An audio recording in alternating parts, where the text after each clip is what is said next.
Takže čau lidi, já jsem Mikin a dneska si ukážeme Ice Bucket Challenge.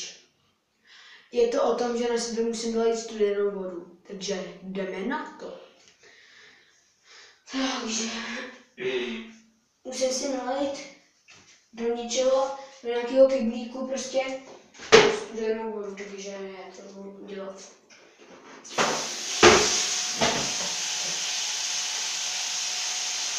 La. Takže jdeme na to.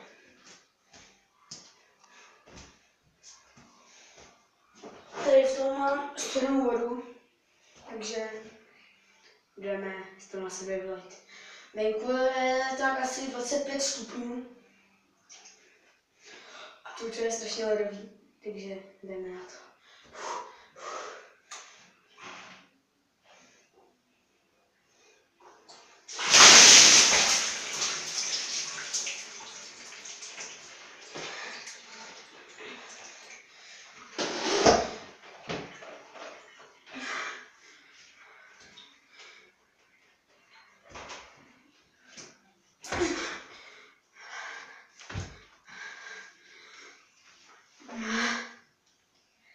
Takže lidi, bylo to strašně studené.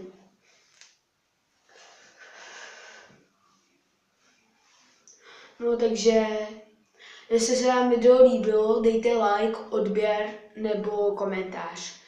Takže čau.